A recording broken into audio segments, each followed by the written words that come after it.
In terms of healing, the hospice of the past is where we get the word hospital today, a place for the sick and weary. And central to the hospital or the hospice was the traditional cloister, the provider of natural light and ventilation. And what better way than start to reinterpret the cloister tradition in the modern day hospital? In the National Heart Centre, we have a series of open spaces, sky terraces, atria and open plazas that can sustain the health and social well-being of the patient, doctor and visitor, but also to the health and carbon well-being of our built environment. Why? Well, trees provide an opportunity for evapotranspiration. They hold large volumes of air, and that can actually help reduce the heat island effect. And to give an example, in Chicago, 2 million square meters of rooftop gardens have been planted that have effectively reduced the heat island effect by between 1 and 4 degrees centigrade. Then go and do the math about the reduction in the air conditioning bill, and all of a sudden you don't have only environmental sustainability, but addressing the economic sustainability also. So these sky gardens step up through the building and provide opportunities for social interaction and recreation, but also help reduce the heat island effect and the carbon footprint. And that's a shot of one of the sort of sky gardens within the National Heart Centre. Learning, a similar situation. The collegiate, whereby there was opportunities for various sort of students to actually come together. Courtyard cloister gardens that would allow for interaction. Also the provider of natural light and ventilation is similarly explored in SDSA, a sports academy that's being created in Kuala Lumpur. And again, the ability to create open social spaces for interaction, as well as providing deep overhangs that can counteract low-angle sun and help reduce the heat island effect.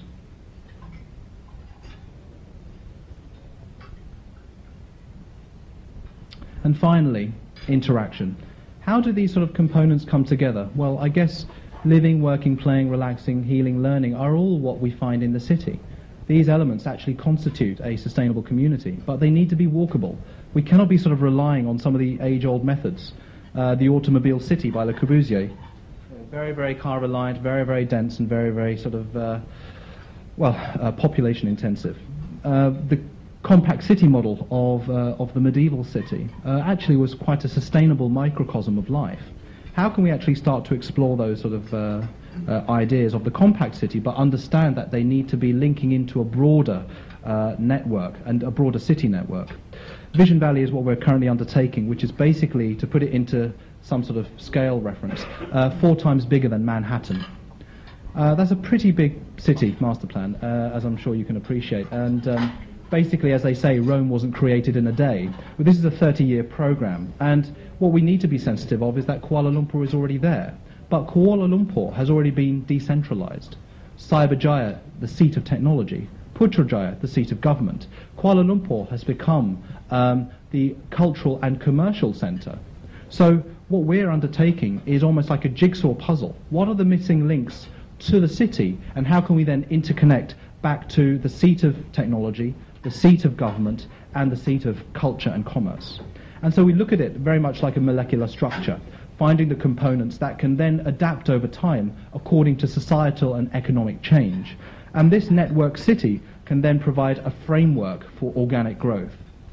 It also needs the relevant open spaces for social interaction and to be able to reduce the heat island effect, just as I mentioned earlier, Chicago or the central parks of the world, whereby there are opportunities for recreation, and also a critical factor in Southeast Asia, the reduction of flood risk.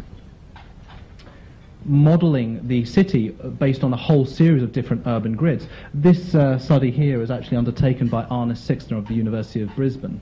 He modelled 8 new American cities and 8 Australian cities to look at the relative flexibility of the grids in order for future expansion and contraction. And obviously these cities were created in the 19th century. Some cities have been able to adapt far better than others.